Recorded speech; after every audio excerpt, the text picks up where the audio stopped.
महाभारत का युद्ध जिसमें मारे गए थे करीब 1.25 करोड़ लोग। पौराणिक कथाओं के अनुसार मात्र 18 दिन चले इस युद्ध में कुल मिलाकर 1.25 करोड़ योद्धा सैनिक मारे गए थे। इनमें करीब 70 लाख कौरव पक्ष से तो 44 लाख लोग पांडव सेना के सैनिक व योद्धा थे। महायुद्ध में दोनों पक्षों से कुल 18 अक्षौहिणी सेनाएं लड़ी थी, जिनमें 11 कौरवों के पास और 7 पांडवों के पास थी। महाभारत के अनुसार एक अक्षौहिणी में 21,870 रथ, 21,870 हाथी, 65,610 घुड़सवार एवं 1,09,350 पैदल सैनिक होते थे।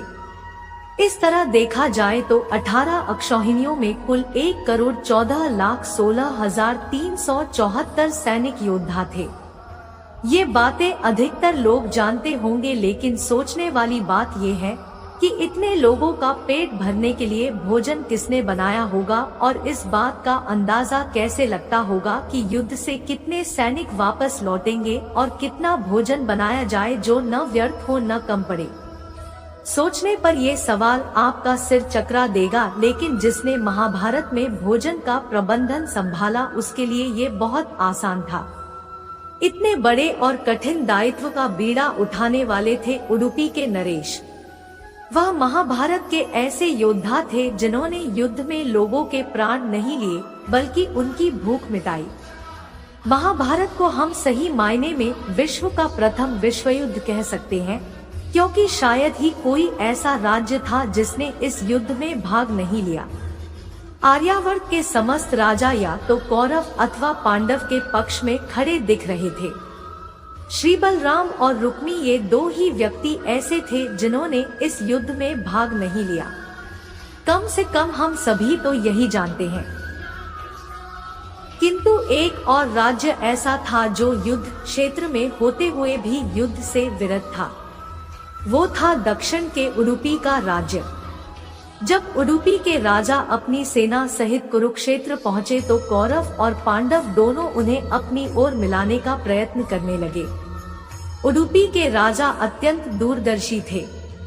उन्होंने श्री कृष्ण से पूछा, हे माधव, दोनों ओर से जिसे भी देखो युद्ध के लिए लालायित दिखता है, किंतु क्या किसी ने सोचा है कि दोनों ओर से उपस्थित इतनी विशाल सेना के भोजन का प्रबंध कैसे होगा? इस पर श्री कृष्ण ने कहा, महाराज, आपने बिल्कुल उचित सोचा है।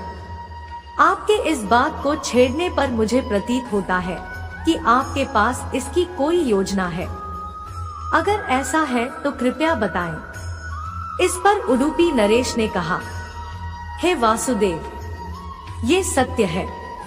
भाइयों के बीच हो रहे इस युद्ध को मैं उचित नहीं मानता, इसी कारण इस युद्ध में भाग लेने की इच्छा मुझे नहीं है।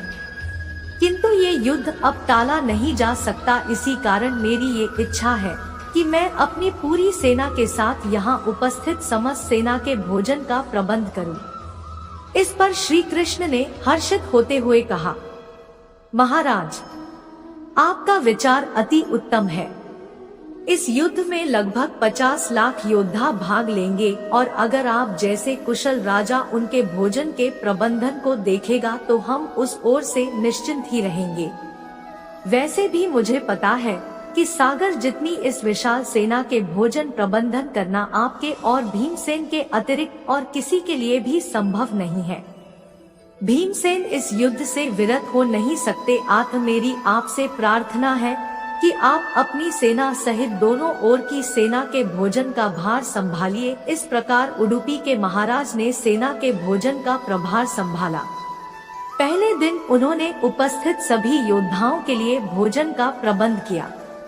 उनकी कुशलता ऐसी थी कि दिन के अंत तक एक दाना अन्न का भी बर्बाद नहीं होता था। जैसे जैसे दिन बीतते गए योद्धाओं की संख्या भी कम होती गई। दोनों ओर के योद्धा ये देखकर आश्चर्यचकित रह जाते थे कि हर दिन के अंत तक उडुपी नरेश केवल उतने ही लोगों का भोजन बनवाते थे जितने वास्तव में उपस्थित रहते थे। किसी को समझ नहीं आ रहा था कि आखिर उन्हें ये कैसे पता चल जाता है कि कि आज कितने योद्धा मृत्यु को प्राप्त होंगे ताकि उस आधार पर वे भोजन की व्यवस्था करवा सकें। इतने विशाल सेना के भोजन का प्रबंध करना अपने आप में ही एक आश्चर्य था, और उस पर भी इस प्रकार की अन्न का एक दाना भी बर्बाद ना हो, ये तो किसी चमत्कार से कम नहीं था। अंततः युद्ध समाप्त हुआ और पांडवों की जीत हुई। अपने राज्याभिषेक के दिन आखिरकार युधिष्ठिर से रहा नहीं गया और उन्होंने उडुपी नरेश से पूछ ही लिया, हे महाराज, समस्त देशों के राजा हमारी प्रशंसा कर रहे हैं कि किस प्रकार हमने कम सेना होते हुए भी उस सेना को परास्त कर दिया जिसका नेतृत्व पितामह भीष्म, गुरु द्रोण और हमारे ज्येष्ठ भ्राता कर्ण जैसे महारथी कर रहे थे। किंतु मुझे लगता है कि हम सबसे अधिक प्रशंसा के पात्र आप हैं, जिन्होंने न केवल इतनी विशाल सेना के लिए भोजन का प्रबंध किया, अपितु ऐसा प्रबंधन किया कि एक दाना भी अन्न का व्यर्थ न हो पाया। मैं आपसे इस कुशलता का रहस्य जानना चाहता हूँ। इस पर उडुपी नरेश ने हंसते हुए कहा, सम्राट, आपने जो इस युद्ध में विजय पाई है उसका श्रेय किसे देंगे? इस पर युधिष्ठिर ने कहा, श्री कृष्ण के अतिरिक्त इसका श्रेय और किसे जा सकता है? अगर वे ना होते तो कौरव सेना को परास्त करना असंभव था। तब उडुपी नरेश ने कहा, हे महाराज, आप जिसे मेरा चमत्कार कह रहे हैं वो भी श्री कृष्ण का ही प्रताप है। ऐसा सुनकर वहां उपस्थित सभी लोग आश्चर्यचकित हो गए। तब उडुपी नरेश ने इस रहस्य पर से पर्दा उठाया और कहा, हे महाराज, श्री कृष्ण प्रतिदिन रात्रि में मूंगफली खाते थे। मैं प्रतिदिन उनके शिविर में गिनकर मूंगफली रखता था और उनके खाने के पश्चात गिनकर देखता था कि उन्होंने कितनी मूंगफली खाई है। वे जितनी मूंगफली खाते थे उससे ठीक 1000 गुना सैनिक अगले दिन युद्ध में मारे जाते थे। अर्थात अगर वे 50 मूंगफली खाते थे तो मैं समझ जाता था कि अगले दिन 50,000 योद्धा युद्ध में मारे जाएंगे। उसी अनुपात में मैं अगले दिन भोजन कम बनाता था। यही कारण था कि कभी भी भोजन व्यर्थ नहीं हुआ। श्री कृष्ण के इस चमत्कार को सुनकर सभी उनके आगे नतमस्तक हो गए। जय श्री कृष्णा। ये कथा महाभारत की सबसे दुर्लभ कथाओं में से एक है। कर्नाटक के उडुपी जिले में स्थित कृष्ण मठ में ये कथा हमेशा सुनाई जाती है। ऐसा माना जाता है कि इस मठ की स्थापना उडुपी के सम्राट द्वारा ही करवाई गई थी, जिसे बाद में श्री माधवाचार्य जी ने आगे बढ़ाया।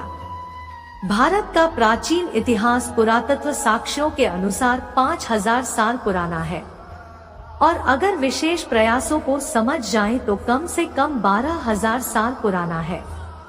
बहुत सा लिखा हुआ इतिहास नालंदा और तक्षशिला के साथ बर्बाद हो गया, परंतु कहानियां और किंवदंतियां जो एक के मुंह से दूसरे को सुनाई जाती है वह चलती रहती है। यह कहानी भी ऐसी ही है और ऐसे रोचक कथा जानने के लिए चैनल को सब्सक्राइब करिए।